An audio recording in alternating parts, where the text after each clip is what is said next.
एक नया भारत। C2 पहली कैबिनेट बैठक। नई दिल्ली किसी भी अन्य दिन की तरह जाग रही थी। सड़कें सुबह जल्दी उठने वालों से भरने लगीं। दुकानदार अपनी दुकानें लगाने लगे। लेकिन रोहन वर्मा के लिए यह सुबह अलग थी।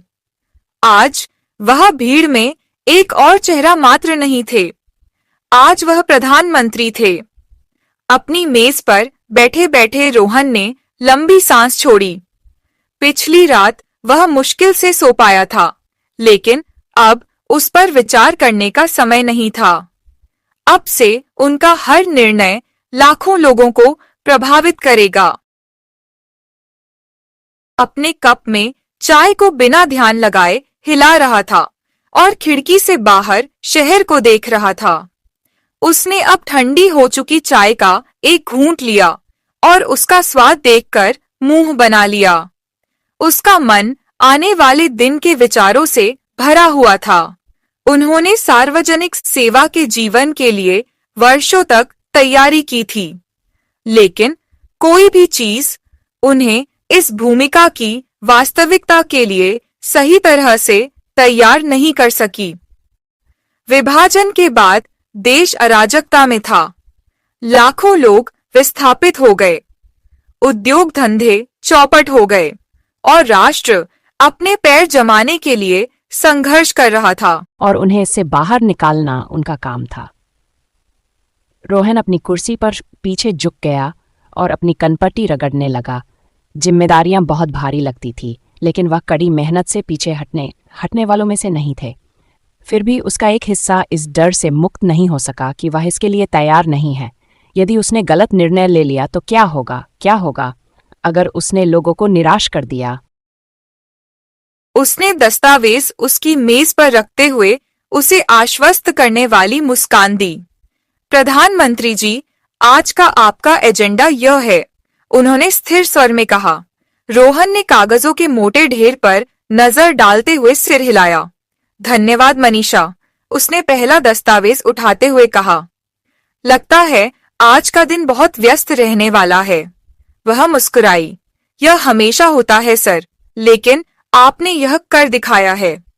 उन्होंने उसके उस विश्वास की सराहना की जो उसे उस पर दिखाई दे रहा था।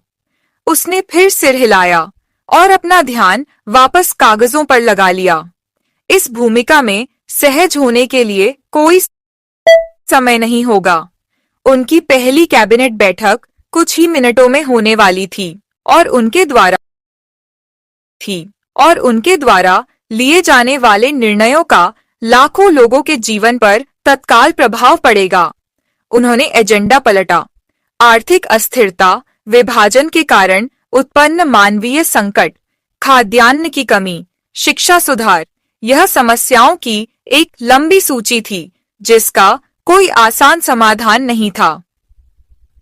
रोहन ने चाय का एक और घूंट लिया और सोचा कि काश इससे उसे और आराम मिलता।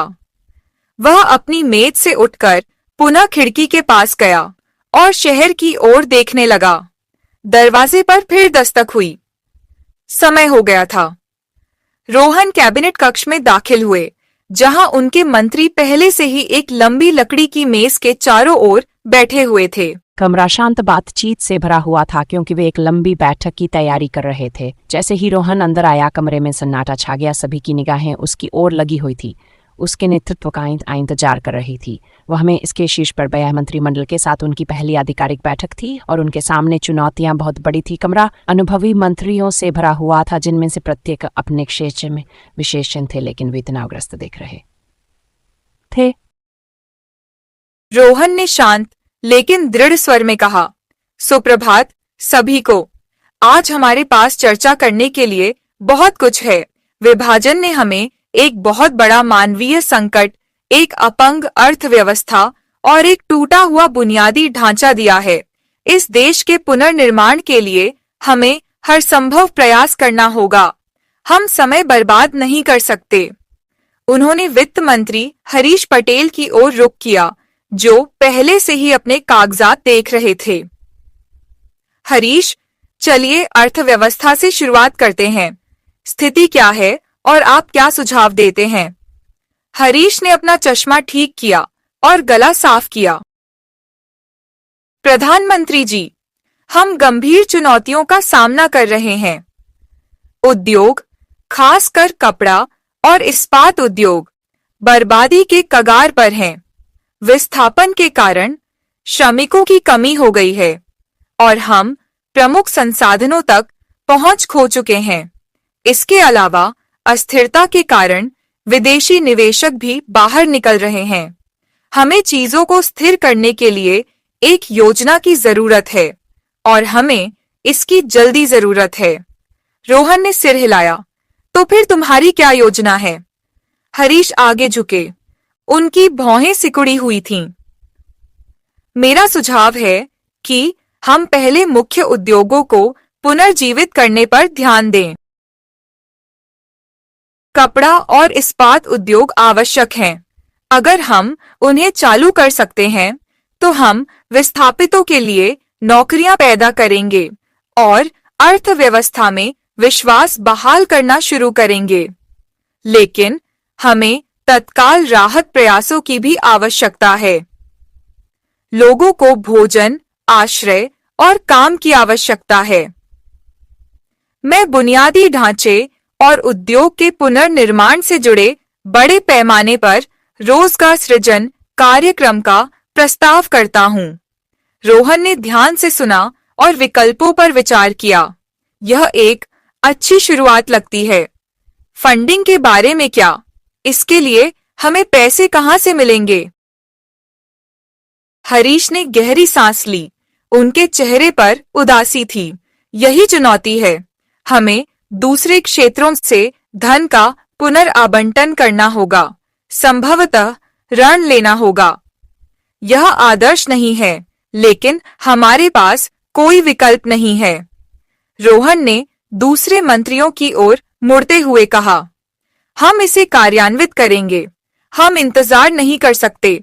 हरीश, सप्ताह के अंत तक एक विस्तृत योजना तैयार कर लें। हरीश ने सिर हिलाया। मैं यह काम पूरा कर लूंगा। इसके बाद रोहन ने शिक्षा मंत्री मीरा चौधरी की ओर देखा। वह अपनी नोट्स पलट रही थी। उसके चेहरे पर अपने क्षेत्र में संकट का तनाव साफ झलक रहा था। मीरा, शिक्षा प्रणाली अव्यवस्थित है। हमारा अगला कदम क्या है? मीरा ने बोलने से पहले गहरी सांस ली। प्रधानमंत्री जी, स्थिति हमारी सोच से भी बदतर है। हजारों बच्चे विस्थापित हो गए हैं और कई स्कूल या तो नष्ट हो गए हैं या उनमें कोई स्टाफ नहीं है। ग्रामीण क्षेत्र सबसे ज्यादा पीड़ित हैं, जहां पूरा क्षेत्र शिक्षा से वंचित है। हमें स्कूलों का पुनर्निर्माण करने और शिक्षकों की भर्ती करने की जरूरत है, लेकिन उससे भी ज्यादा हमें पूरी व्यवस्था पर पुनर्विचार करने की जरूरत है। ब्रिटिश लोग हमारे लिए एक ऐसा मॉडल छोड़ गए जो हमारे लिए काम नहीं करता। रोहन ने सिर हिलाया। आप क्या सुझाव देते हैं? मीरा ने जवाब दिया, हम उन जगहों पर स्कूल बनाना शुरू करते हैं जहां उनकी सबसे ज्यादा जरूरत है, खास तौर पर विभाजन से प्रभावित इलाकों में। लेकिन इसके अलावा हमें पाठ्यक्रम को अपडेट करना होगा ताकि इसे हमारे देश की जरूरतों के हिसाब से प्रासंगिक बनाया जा सके। व्यावसायिक प्रशिक्षण को भी प्राथमिकता दी जानी चाहिए। बड़ी संख्या में ऐसे छात्र हैं जिन्हें व्यावहारिक कौशल की जरूरत है ताकि वे अर्थव्यवस्था में योगदान दे सकें। रोहन पीछे बैठ गया और उसकी बातें ध्यान से सुनने लगा। आप सही कह रहे हैं। शिक्षा इस देश के पुनर्निर्माण की कुंजी होगी, लेकिन हमारे पास सीमित संसाधन हैं। कितनी जल्दी ऐसी योजना बना सकते हैं जिसमें अल्पकालिक राहत और दीर्घकालिक सुधार दोनों शामिल हैं? मेरा दृढ़ निश्चय देख रही थी। मुझे एक सप्ताह का समय दीजिए और मैं कुछ तैयार कर लूंगी। अच्छा, हमें इसे प्राथमिकता देनी होगी। शिक्षा ही वह आधार है जो हम हर उस चीज को हासिल करना चाहते हैं जो हम हासिल करना चाहते हैं। रोहन ने सहायक स्वर में कहा। उन्होंने कृषि मंत्री अर्जुन मेहता की ओर रुख किया। अर्जुन के चेहरे पर एक सख्त भाव था। बहुत पहले से ही उस घटना के लिए तैयार था जो उसे होने वाली थी। कृषि भारत की रीढ़ थी और वह बिखर रही थी। रोहन ने कहा, अर्जुन, किसान मुसीबत में हैं। क्या स्थिति है? अर्जुन ने अपना सिर हिलाया। उसकी आवाज भारी थी। प्रधानमंत्री जी, यह बुरा है। हमारे कई किसान विस्थापित हो गए हैं और जो अभी भी अपनी जमीन पर हैं, वे पुरानी तकनीकों से जूझ रहे हैं। अगर हम अब भी कार्रवाई नहीं करते हैं तो हम खाद्य संकट का सामना कर रहे हैं। बंगाल के अकाल ने अपने निशान छोड़े हैं और हमारे पास पहले से ही आपूर्ति की कमी है। स्थिति और भी बदतर हो जाएगी क्योंकि और अधिक विस्थापित परिवार ग्रामीण क्षेत्रों में बस जाएंगे। आपकी सिफारिश क्या है? आपकी सिफारिश क्या है? रोहन ने पूछा। अर्जुन ने दृढ़ स्वर में कहा, हमें अपनी कृषि पद्धतियों को आधुनिक बनाने की आवश्यकता है। अंग्रेजों ने वर्षों तक कृषि की उपेक्षा की और अब हम इसकी कीमत चुका रहे हैं। मेरा प्रस्ताव है कि हम आधुनिक कृषि उपकरणों और बीजों के लिए सब्सिडी प्रदान करें और हमें किसानों को नई विधियों के बारे में प्रशिक्षित करने की आवश्यकता है। लेकिन हम यही नहीं रुक सकते। हमें पूर्ण पैमाने पर अकाल से बचने के लिए तुरंत खाद्यान्न आयात करने की भी आवश्यकता है। रोहन ने भौहें सिकोड़ी। आयात? हम इसे कितनी जल्दी पूरा कर सकते हैं? अर्जुन ने जवाब दिया, हम तुरंत बातचीत शुरू कर सकते हैं।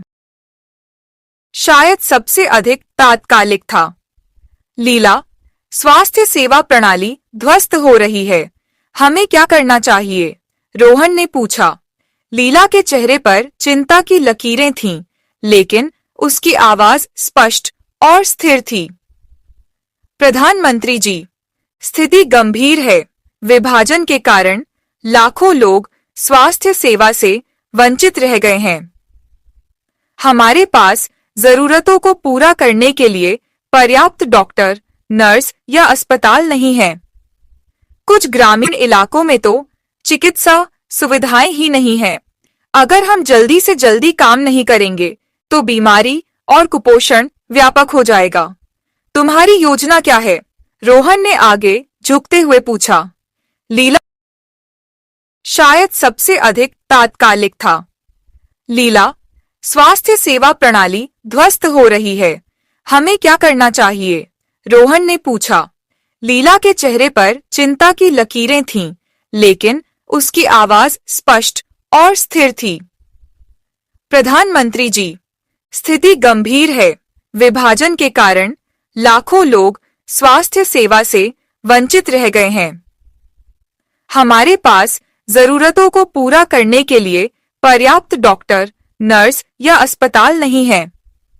कुछ ग्रामीण इलाकों में तो चिकित्सा सुविधाएं ही नहीं है। अगर हम जल्दी से जल्दी काम नहीं करेंगे तो बीमारी और कुपोषण व्यापक हो जाएगा। तुम्हारी योजना क्या है? रोहन ने आगे झुकते हुए पूछा। लीला कहा, हमें विभाजन से सबसे ज्यादा प्रभावित इलाकों में अस्थायी क्लिनिक खोलने की जरूरत है। जब हम ज्यादा स्थायी स्वास्थ्य सेवा सुविधाएं बनाने पर काम कर रहे हैं तो ये क्लिनिक बुनियादी देखभाल प्रदान कर सकते हैं। हमें स्वास्थ्य सेवा कर्मियों के लिए अपने प्रशिक्षण कार्यक्रमों को भी बढ़ाने की जरूरत है। और प्रधानमंत्री जी, हमें ज्यादा आपूर्ति, दवाइयां, टीके, बुनियादी उपकरण चाहिए। अगर हमारे पास संसाधन नहीं है तो हम लोगों का इलाज नहीं कर सकते। रोहन ने धीरे से सांस छोड़ते हुए कहा, हम कितनी जल्दी ये क्लिनिक खोल पाएंगे? लीला दृढ़ निश्चयी दिखीं। अगर हम तुरंत काम शुरू कर दें तो हम 1 महीने के भीतर पहला क्लिनिक शुरू कर सकते हैं, लेकिन हमें उन क्षेत्रों को प्राथमिकता देनी होगी जहां सबसे ज्यादा जरूरत है। ऐसा करो, रोहन ने दृढ़ता से कहा। क्लिनिक स्थापित करो और अधिक स्वास्थ्य सेवा कर्मियों को प्रशिक्षण देना शुरू करो। मैं हरीश के साथ मिलकर यह सुनिश्चित करूंगा कि हम पर्याप्त धन आवंटित करें, लेकिन हमें बजट के मामले में सावधान रहना होगा। लीला ने सिर हिलाया। उसके चेहरे पर दृढ़ निश्चय था। मैं इसे पूरा करूंगी। रोहन ने कमरे में चारों ओर देखा और प्रत्येक मंत्री की नजरों से नजरें मिलाईं। हम सभी जानते हैं कि आगे आने वाली चुनौतियां बहुत बड़ी हैं, लेकिन हमारे पास समय की कमी है। हमें तेजी से काम करने की जरूरत है, लेकिन हमें समझदारी से भी काम लेना होगा। हमारे द्वारा लिया गया हर निर्णय लाखों लोगों के जीवन को प्रभावित करता है। यह नहीं भूलना चाहिए। कमरे में सन्नाटा था। हर मंत्री को पता था कि आगे का रास्ता कठिन होगा। उनके पास सफल होने के अलावा कोई विकल्प नहीं था। चलो, काम पर लग जाएं, रोहन ने खड़े होकर कहा।